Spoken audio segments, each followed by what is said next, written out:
Hello and welcome back. Yes, this is the main build video on the Meng 148 scale F-4E Phantom II. Now, normally when I build kits, there is an occasion where I say and things, don't really go the way that you want. But not on this case. On this build, I'm happy to say that the fit is really nice, and a disclaimer, I didn't use any swear words and I didn't use any filler. What I did do was enjoy the process. Now what I'm doing, or what I'm trying to do here, is put the horizontal stabilizers onto your main metallic part of where the burner cans will be. Now I've chosen to glue everything together first before painting the actual metallic, purely for peace of mind, knowing that they are going to sort of like be able to be posed at a different angle, but really when it comes down to it, I can carefully mask all the areas around, so I can actually do a decent, well, I say that, hopefully a decent job in the actual metallic work. So really all you need to do is just to use the glue sparingly, and what I'm using there is Tamiya extra thin quickset, so it does dry very quickly. So it is a case of just load up the actual glue brush and a tiny dab, let the glue go around where it needs to, or where it, gravity takes it, and just push down, but at the same time you can actually maneuver the actual horizontal stabilizers, just for peace of mind that the glue isn't going to stick them. So when that was done and I was happy, I could just put some glue into the connecting points and actually place the whole thing onto the fuselage.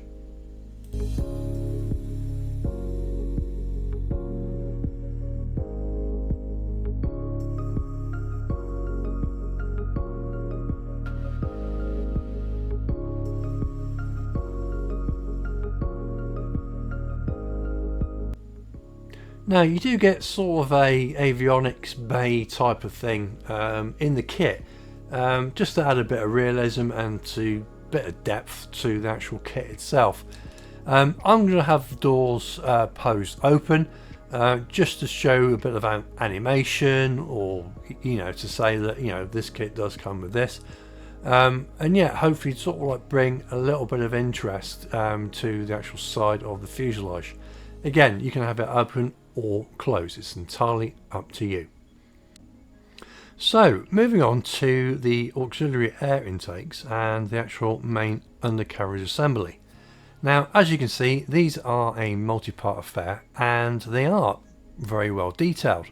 I however won't be doing too much to these apart from just painting them and then just using the actual intake doors to cover them or slightly open them.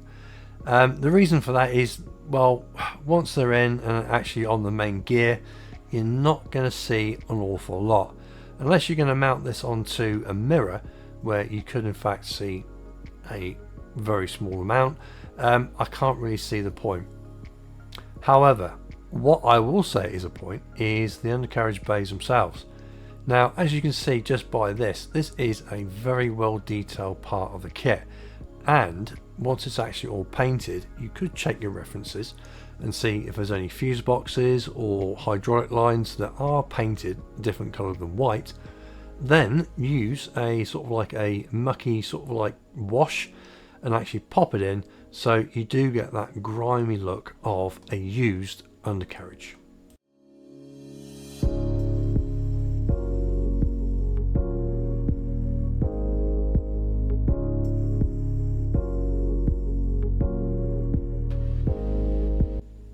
So with everything ready to go, it was a case of just adding some glue and popping everything in. Now with the auxiliary air intakes, they went in, self-explanatory, just popped in, no problems at all. But what you will see, and what I forgot to film, was the actual frames for the actual undercarriage, or the main undercarriage. I'm happy to say, yes, they did fit very well. And once they're actually popped into their desired positions, it is a case of just dabbing some glue and just waiting for it to set. It is a really good fit. So hopefully then you can see some of the detail there, and once the actual doors are actually on the actual auxiliary air intakes, it is agreed that yeah, you're not going to see an awful lot. It's a shame, but there you go. So gluing the actual main front undercarriage now, again was just using the attachment points, a dab of glue, and let the gravity do its job.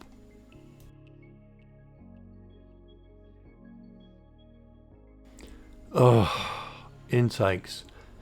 Oh, right. It's got to be done. So, to put these together, what I've done is I've used super glue, and quite a lot of it. So when it comes down to using a sort of like sanding stick or whatever you're going to use, when you sand it down, the actual glue is acting as a filler. So hopefully, yeah, don't take too much interest in how that's happening. But anyway, it is a case of you just sand it down and you should end up with a seamless intake. With that done, it was a case now of painting everything black because the actual intakes themselves will be painted white. Yeah, another fun job.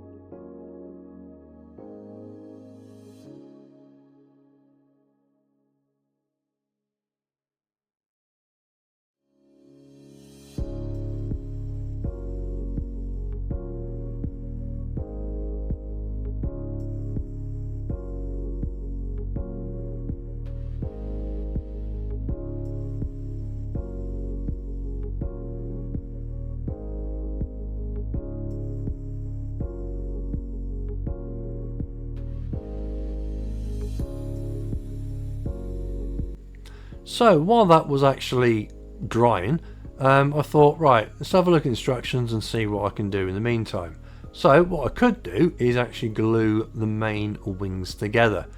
Now they go on very nicely. The attachment points are big, but once you actually pop it in and actually they're in, the fit, again, you don't have to do anything. There's no issues, there's no problems. All you got to do is make sure that they're actually in, use enough glue, clamp them down, and away you go.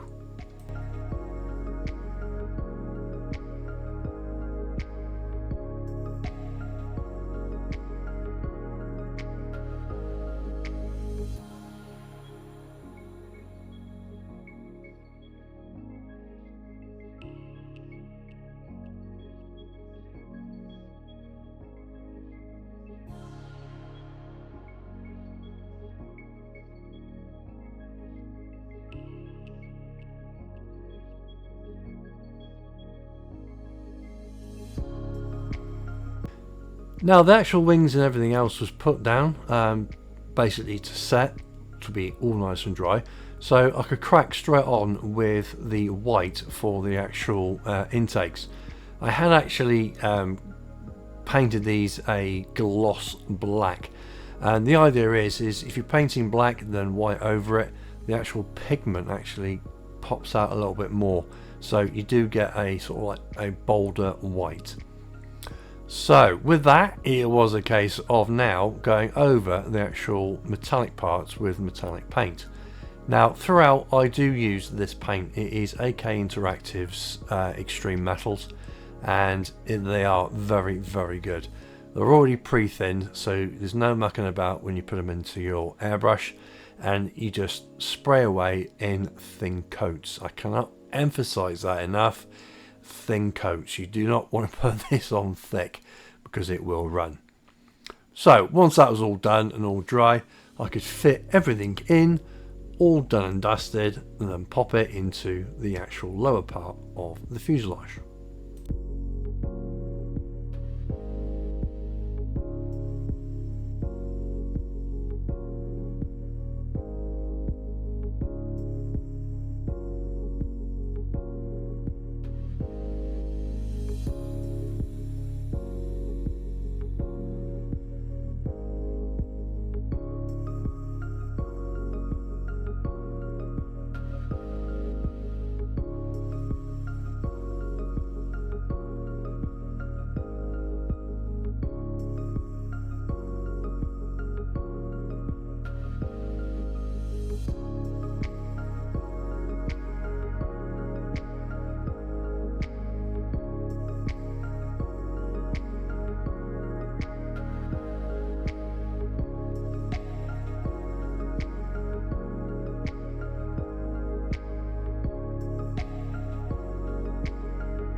So the last things really to glue into the lower part of the fuselage were the two engine parts. They went in really nicely, and once everything was dried, it was time to actually put the main fuselage onto the actual lower parts. Now you do get quite a large mating points for this, and they do click in really easily, and it is a case of you just add in the glue on the actual mating parts themselves, and yeah, you do get that really satisfying click, and there's no issues with the fit whatsoever.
While that was all drying off then, it was a case of putting the rest of the airframe together, namely the fin, the outer intakes, the flaps and slats, and everything else that I can actually put on and think, yeah, that is going to be ready for primer paint.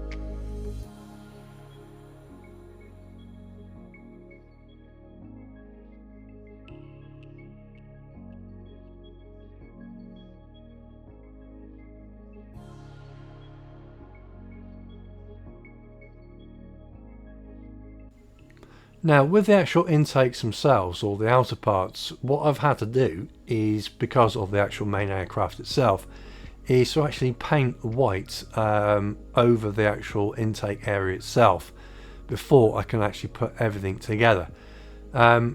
Ideally, if it was another aircraft, you could put it all together and then paint it, but because of the angles of the actual intakes themselves, everything is going to be painted first, and then you can mask it off and paint the outer paint.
With a lot of the other Phantom kits out there, especially the old ones, attaching the actual outer intakes can be problematic, and on some cases you do get a lot of gaps. The Tamiya and the Zukimura one, they are absolutely fine along with this one, but some of the older kits you do find that it is problematic. But once they're actually on, it's almost adding a little bit more to it, and you're thinking, yeah, this is really looking like a Phantom now. And yet, once you popped it in, there's no cleanup, no gaps, and away you go to the next part. which is the actual Vulcan cannon, or the actual, well, the cover for it.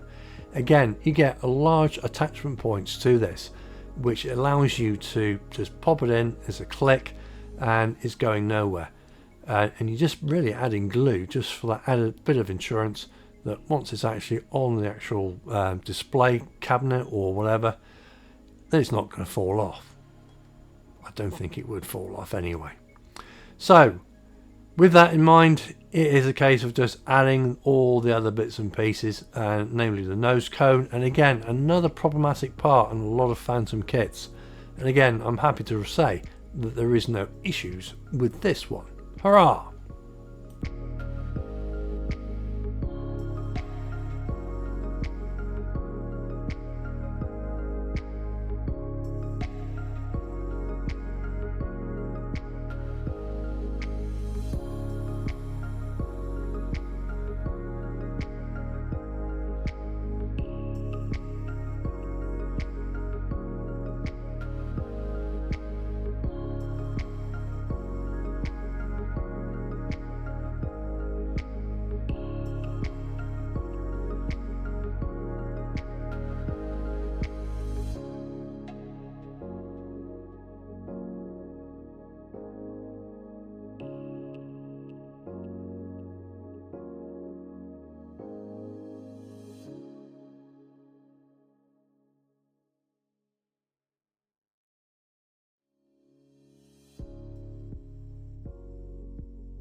So actually attaching the flaps themselves, you can have them actually posed or fully retracted.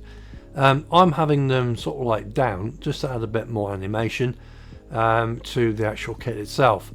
And yeah, I'm not silly. I wrote the numbers on there just to make sure that they go in the right sides. Yeah, just a quick reference, and quite handy too. So with the actual flaps on, the slats were next, and again you can have these posed, open or closed.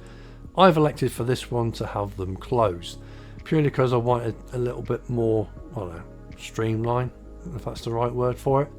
But again, once you popped it in, it is a really nice fit. You won't have any issues with this part.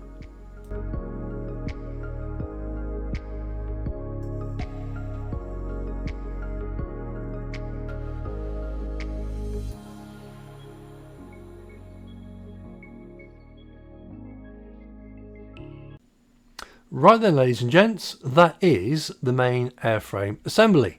Again, it went together really, really well. There was no issues, there was no gaps, there was no fit issues, no nothing.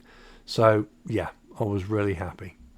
Anyway, thanks very much for watching, and I'll see you on the next video.